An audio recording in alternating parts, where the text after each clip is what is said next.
Hi, Kunal. This is one of my favorite topics. It's influencers, not the ones on YouTube that we see these days, Yeah. but I'll give you an example. When I was younger, my grandfather, him, my grandmother, my mom, my aunt, they emigrated from Kyiv, Ukraine, years ago to Canada, and he used to take me. My grandfather used to take me for walks in the park when I was about 5 years old in Montreal, and he used to Mhm. talk to everybody, which I know where that Mhm. gene came from to me. But one day I asked him, I called him Zeta. I said, Zeta, how do you know all these people?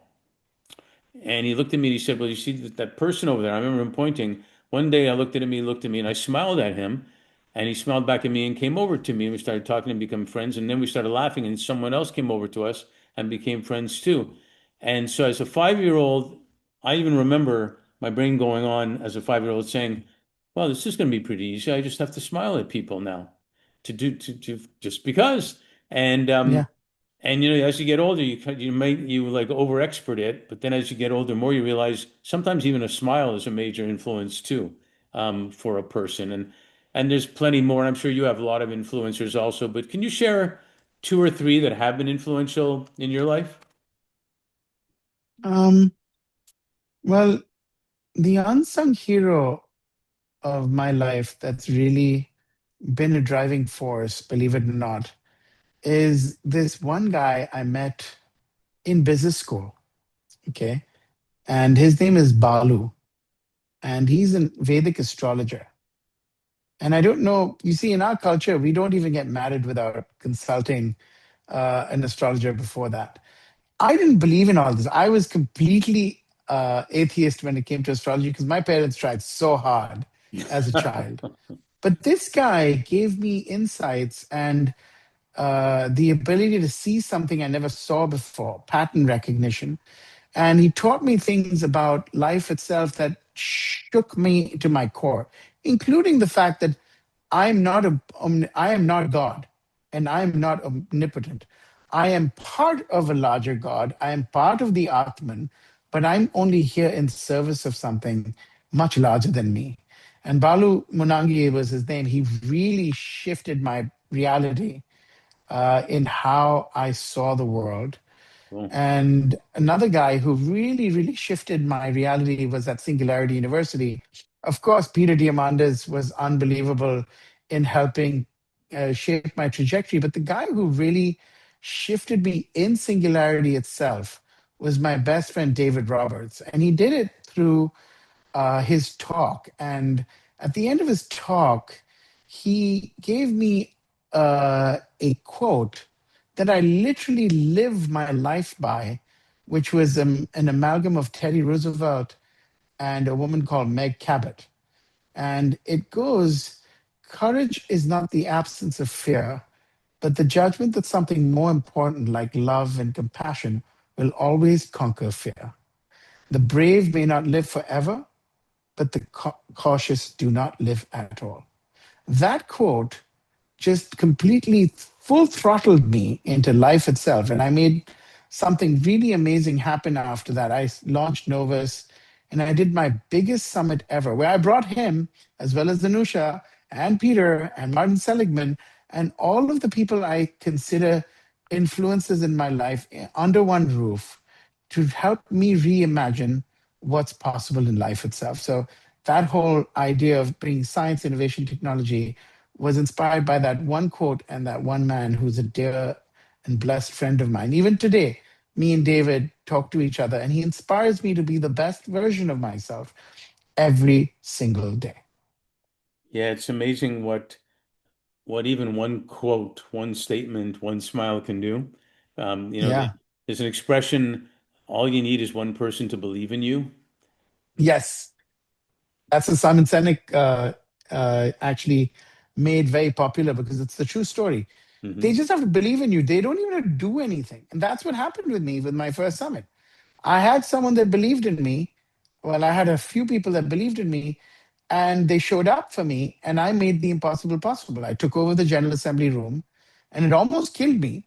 I mean, if you've ever done a summit, you Right. know, of that stature and status quo, unless you're a president of a country or a really reputed ambassador, it was the hardest but the most extraordinary growing experience of my life. And it was all because of this one quote and this one guy who I considered a friend and a mentor at Singularity University when I was at the graduate studies program in 2014. Yeah, it's so powerful. I chat with people all the time about in some, I do a lot of sports analogies, as you probably know, and I have so many executives that tell me about the one time when they were 11 that the coach put them out on the field or on the ice at a Yeah. critical time of the game. They don't even tell me if they scored or not, but he actually put me on the field when it was a critical time of the game, and they tell me that's the foundation of their whole confidence for the rest of their life. Yes.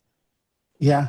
And I think this is what I believe needs to happen here now. We have to surround ourselves with the best influencers, meaning influencer that influence us to be better versions of ourselves, not chasing attention, not chasing, Right. the economy, the attention economy, or even, that belief of fame and glory. It has to be for the right reasons. And I believe these unsung heroes who are not necessarily popular or powerful play a very important role in people's lives. Yeah, they are the most important. I did a leaders who care conversation recently with my youngest leaders who care, 9 years old, that is doing Um, amazing stuff in 3D printing and games and stuff. And it's not for fame, it's not for power. She's not even thinking that. She's just helping and doing cool stuff. And I think you're right. I think the other thing I have found is we have a choice of how to be in our lives because we're influencing people all the time, even and especially when we don't even know it. And that's when you can make a mark. And a lot of teachers have this where they don't know the impact necessarily they've made on every student, but they do without even knowing it, and they do it because yeah. they want to. Yeah. And because they can, that's the beauty of life is not just want, but the ability, capability. I Right. feel like capability is going to become so important. Desire is important, but matching that with the capability and the trust and the thrust of and the faith of moving forward. That's what I've learned with some of the people that have inspired my life's work and journey. And these two are unsung heroes. Of course, there are lots of unbelievable sung heroes that we've both met out in the field that also inspire my life's work. But just to give you a couple of you know, people that are in the back shadows who've truly, really shifted the trajectory of my life. One more person, Yeah. and her name is Shifali Sabari. She actually, I remember I met when I lost Dr. Chedin, who, of course, also transformed my life when I was with him. But I came here to New York and I was with my sister, and she was studying, finishing her PhD at Columbia. And I wanted to do my PhD at Columbia for psychology because it's an Ivy League school, it's in New York. I felt familiar. And she asked me, Kunal, do you want to get an education or do you want to get a degree? And I said, I want to get an education. And she said, then don't come to Columbia yet. You know, you won't get an education here. I want you to go to CIIS, which is the California Institute for Integral Studies. They will tear you apart and they will teach you how to be a true clinical psychologist. And that's what I did. I went. They had no place for the one program that she suggested I do. It was the most competitive.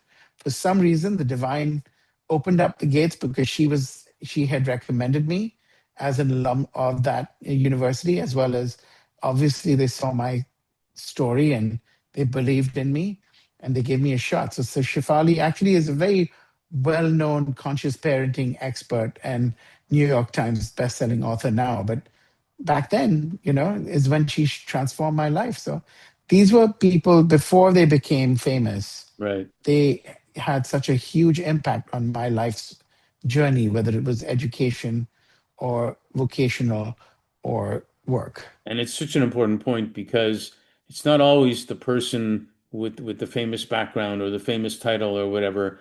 And you have to be able to recognize as best as you can the influence that they're impairing to you, if you will. That Yeah. that is there.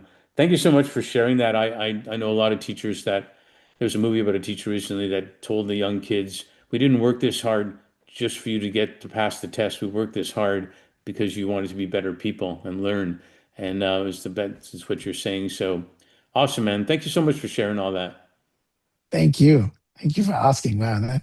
really brought my memories back of, I've known David for 15 years. I've known Shifali for 20 years. I've known Balu for 14 years. And they really have shape shifted my life's journey and purpose. Well, now they've shifted other people's, now that we've heard their stories. So thanks again. Yeah. Thank you.